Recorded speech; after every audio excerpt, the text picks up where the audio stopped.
साल 2025 के प्रेडिक्शन में एक बड़ा कंफ्यूजन सामने आ रहा है कि वास्तव में इस साल 2025 को जो रूल कर रहे हैं मंगल देव न्यूमरोलॉजी के अनुसार, हम उसके आधार पर प्रेडिक्शन माने या फिर ग्रहों के आधार पर माने, जहां पर शनि जैसे ग्रहों का 7.5 का प्रभाव मीन राशि पर व्याप्त है। आज इन दोनों को कंबाइंड करके आपके समक्ष एक नया वीडियो लेकर के हमने आया है, जहां पर आप इस कंफ्यूजन से दूर होकर के एक सही में आकलन लगा पाते हैं कि ये 2025 कैसा जाएगा। समझिएगा, आपके अपने राशि के स्वामी देवगुरु बृहस्पति ने 2 घरों का डिपार्टमेंट दिया है मंगल को, और वो स्थान है, एक तो आपका स्वयं का धन स्थान और एक हो गया आपके नवम स्थान जिसे हम भाग्य का घर कहते हैं।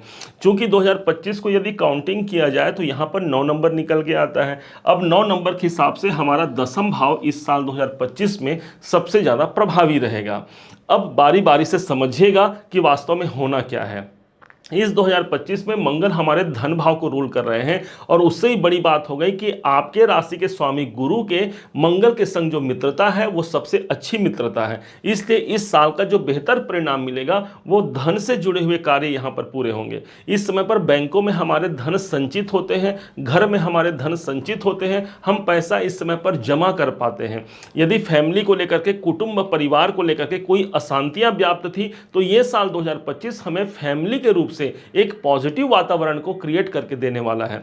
द्वितीय भाव आपके धन और आपके कुटुंब की स्थिति को एक महत्वपूर्ण योग बनाएगा। कोई पैसे का मल्टीपल सोर्स निकल के आ सकता है। एक जगह से आपने पैसा कमा रहे हैं, आप काम कर रहे हैं, हो सकता है कोई अन्य काम आपके जीवन पर ऐड हो सकता है। अब इनके दूसरे घर को समझिएगा, जो कि है नवम भाव, 8 नंबर की राशि मंगल की राशि है। अब इस भाव को हम कहते हैं भाग्य का घर। मतलब ये साल 2025 जो है हमारे भाग्य को लेकर आ रहा है। मतलब हमने अपना कर्म किया है और भाग्य का सपोर्ट भी हमें मिल गया। हमने जो काम किया उसमें भाग्य का सपोर्ट मिलना। यदि आप शिक्षा से जुड़े हुए हैं, शिक्षण संस्थान से जुड़े हुए हैं, तो नवम भाव हमारे उच्च शिक्षा का होता है। ये साल आपके उच्च शिक्षा में आपको बढ़ोतरी देता है। कोई कंपटीशन चल रहे हैं जीवन में तो उस कंपटीशन को हम पार करके सफलता के नेक्स्ट लेवल तक पहुंच सकते हैं, क्योंकि यहां पर हमारे ईश्वर की कृपा भी यहां पर समाहित है। नवम भाव ईश्वर की कृपा है। इस साल 2025 में हो सकता है कोई फॉरेन जाने का योग बन सकता है, या फिर आप विदेश में ही रहते हैं तो वहां से जुड़े हुए कोई भाग्य उन्नति का एक सोर्स देखने को जरूर मिलेगा। अब आते हैं इस 2025 में जो 9 नंबर रूल कर रहा है उसको। 9 नंबर हमारे पड़े हैं दसम भाव पर। दसम भाव होता है मीन राशि के लिए इनके कैरियर का स्थान। तो ये साल 2025 आपके कैरियर को भी सपोर्ट करता हुआ साल नजर आएगा। जहां पर आपने काम कर लिया, अब उस कार्य का प्रतिफल लेने का समय आ गया है। जो काम आप कर रहे हैं उसमें आपकी जिज्ञासा बढ़ेगी, आपकी रुचि बढ़ेगी, आपका कॉन्फिडेंस बढ़ेगा, सामने वाले आपके काम की कद्र करते हैं। अब कोई डील या कोई नया अपॉइंटमेंट आपका फिक्स हो सकता है इस साल में। इस साल ध्यान दीजिएगा, चूंकि दसम भाव हमारा रूल हो रहा है तो कैरियर कहीं से भी कमजोर रहने वाला नहीं है, बल्कि 4 कदम ऊपर की तरफ आपका कैरियर बढ़ने वाला है। उस हिसाब से आप इस साल 2025 को डिजाइन कीजिएगा। अब आते हैं ग्रहों पर, जहां पर एक तरफ हम बड़े ग्रहों में शनि को लेते हैं तो वहीं पर आपके राशि के स्वामी देवगुरु बृहस्पति को लेते हैं। शनि इस समय पर चल रहे हैं आपके 12वें घर पर। 29 मार्च 25 को आपके अपने राशि पर आ जाएंगे और इनका प्रभाव आ जाएगा दसम भाव पर, इनकी 10वीं दृष्टि हो जाएगी। इस हिसाब से भी देखा जाए तो कैरियर हमारा इस न्यूमरोलॉजी के अनुसार भी और एस्ट्रोलॉजी के हिसाब से भी आपका कैरियर आपका पूरा समर्थन करेगा। इस साल कोई बेहतर कार्य आप निकाल करके ले पाते हैं। इस साल आपको अचीवमेंट पुरस्कार, कोई मेडल, कोई पुरस्कार इत्यादि भी मिल सकता है, क्योंकि शनि और इस साल के मालिक मंगल, इन दोनों का प्रभाव हमारे कर्म क्षेत्र से जुड़ा हुआ होगा। अब देवगुरु बृहस्पति पर आते हैं, जो आपके अपने राशि के स्वामी हैं। ठीक 15 मई का दिन आता है और यहीं पर देवगुरु बृहस्पति आपके द्वितीय भाव, 1 2 3 तीसरे घर को छोड़ देंगे, और तीसरे घर को छोड़ करके ये चतुर्थ भाव पर गुरु का आगमन हो जाएगा।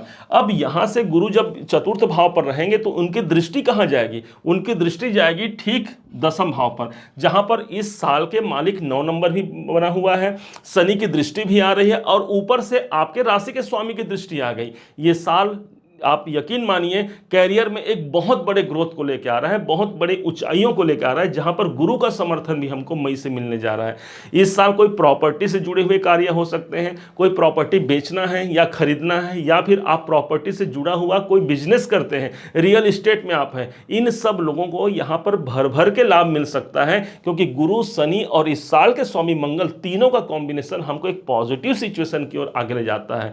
भले हमारे कुंडली में कोई ग्रह दशा प्रतिकूल चल रही हो, लेकिन गोचर में और इस साल के मालिक के द्वारा हमको उस प्रतिकूलता में भी एक अनुकूलता का वातावरण इस साल हमको दिला पाता है। इस साल को मैनेज करने के लिए, अच्छा रखने के लिए ध्यान दीजिएगा। इस साल के जो मालिक हैं मंगल देव, इसका ध्यान रखिएगा। मंगल को जोड़ा जाता है हनुमान जी महाराज से। इस साल हनुमान चालीसा का पाठ करना, बजरंग बाण का पाठ करना आपके लिए बेहद सफलता कारक हो सकता है। इस साल में हनुमान जी की आराधना जरूर कीजिएगा, अपने जीवन को लक्ष्य मुकाम तक जरूर पहुंचाइएगा। आपका लक्ष्य आपका इंतजार करता है, इस पर आप आगे बढ़ें। ग्रहों का कॉम्बिनेशन, ग्रहों का प्रभाव एक बहुत ही पॉजिटिव कॉम्बिनेशन की ओर इशारा करता है। उम्मीद है आप सबने इसे समझा, आप सबने इसे जाना है। यदि आपने इसे समझा है, जाना है, मेरे समझाने का प्रयास यदि आपको सार्थक लगा हो, मेरे समझाने का तरीका यदि आपको सार्थक लगा हो, तो हर बार की भांति इस बार भी अपना प्यार भरा लाइक और कमेंट करना कभी मत भूलिएगा। और हाँ, यदि अभी तक आपने चैनल को सब्सक्राइब नहीं किया है, सब्सक्राइब जरूर कीजिएगा। पुनः एक बार फिर आप सभी का दिवस बहुत मंगलमय हो, इन्हीं शुभकामनाओं के साथ। जय श्री राम।